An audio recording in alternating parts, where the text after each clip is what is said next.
ইমাম মেহেদী আলাইহিস সালাতু ওয়াস সালামের মুয়াজ্জিন আকামত দিতে লাগবে।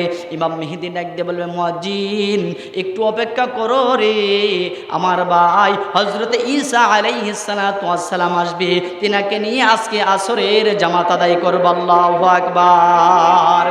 ইমাম মেহেদী আলাইহিস সালাতু ওয়াস সালাম দুনিয়ার জমিনে আসরের নামাজের পূর্বে মুহূর্তে ফেরেশতাদের কাঁধে ভর করে সুদূর দামেস্কের মসজিদের মিনারার মধ্যে তাদেরকে নামায়া দেওয়া হবে। ওই মসজিদের মিনারের মধ্যে নামানোর পরে ইমাম মেহেদী আলাইহিস সালাতু ওয়াস সালাম নামাজের জন্য অপেক্ষা করবে। হযরত ঈসা রূহুল্লাহ আলাইহিস সালাতু ওয়াস সালাম মসজিদের ভিতরে প্রবেশ করবে। প্রবেশ করার পরে বলা হবে, ও ঈসা রূহুল্লাহ, আল্লাহর পয়গম্বর, আপনি আজকে আসরের ইমামতি করেন।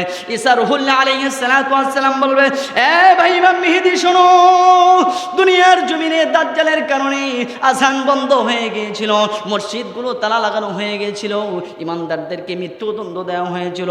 তুমি ইমাম মেহেদীর কারণে মুসলমানরা যুদ্ধে বিজয়ী লাভ করেছে, তোমার জন্য আকামত চালু হয়েছে, তোমার জন্য আযান চালু হয়েছে, তোমার জন্য ইমানদাররা প্রকাশ্যে আমল করতে পেরেছে।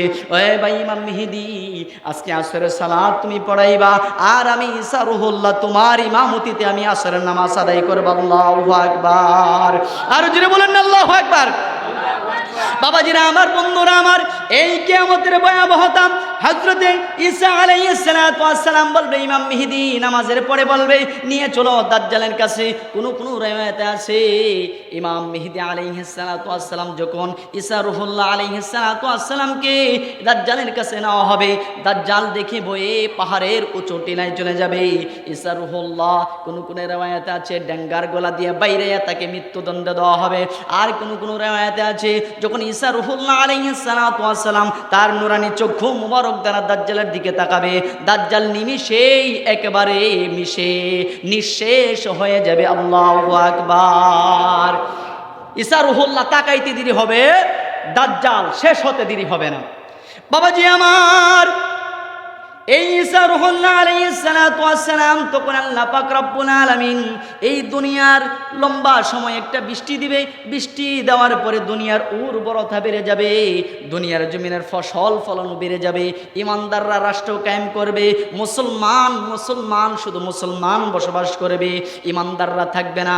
যেই দাজ্জালের সঙ্গে 70,000 মুনাফিক এসেছিল, ওই 70,000 মুনাফিকরা কি করবে?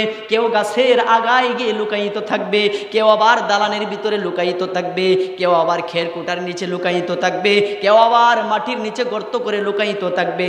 আল্লাহ পাক রব্বুল আলামিন মাটির জবান সেদিন খুলে দেওয়া হবে, গাছের জবান সেদিন খুলে দেওয়া হবে, খেরকুটার জবান সেদিন খুলে দেওয়া হবে।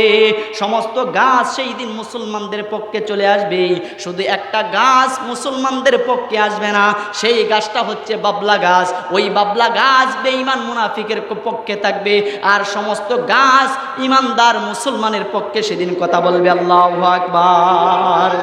তখন গাছের আগা থেকে আওয়াজ আসবে, হে আল্লাহর পয়গম্বর ঈসা রূহুল্লাহ, আমার মধ্যে মুনাফিক লুকায়িত আছে, তাকে ধরুন, কঠোর শাস্তির বিনিময়ে তাকে মৃত্যুদণ্ড দেন। খেরকুটার নিচে থেকে আওয়াজ আসবে, ঈসা রূহুল্লাহ, আল্লাহর পয়গম্বর, আমার ভিতরে মুনাফিক লুকায়িত আছে, তাকে মৃত্যুদণ্ড দেন। তখন দেওয়ালের ভিতর থেকে আওয়াজ আসবে, ঈসা রূহুল্লাহ, আমার ভিতরে মুনাফিক লুকায়িত আছে। মাটির গর্তের ভিতর থেকে আওয়াজ আসবে, ঈসা রূহুল্লাহ, আমার ভিতরে মুনাফিক লুকায়িত আছে। ঈসা রূহুল্লাহ এবং ইমাম মেহেদী তারা দুইজন সমষ্টিভাবে সমস্ত মুনাফিকদেরকে উচ্ছেদ করে দিবে দুনিয়ার জমিন থেকে। শুধু ইমানদার, শুধু মুসলিম, শুধু বেঈমান না, শুধু ইমানদার দুনিয়াতে বসবাস করবে। আল্লাহ পাক রব্বুল আলামিন মাটির উর্বরতা বাড়িয়ে দিবে, দুনিয়ার জমিনের ফসল বেড়ে গেবে। কেমন ফসল? দিনের নবী বলেন, বাবাজি, দুনিয়ার জমিনে এক একটা গমের ছড়া থেকে সর্বনিম্ন 5 কেজি গম হবে। আর দুনিয়ার জমিনে কেমন উর্বরতা বেড়ে যাবে? এক একটা ডালিম ফলের পাতা হবে এরকম বড় বড় পাতা, যেই পাতার নিচে 10 থেকে 15 জন মানুষ ছায়া প্রদান নিতে থাকবে। আল্লাহু আকবার।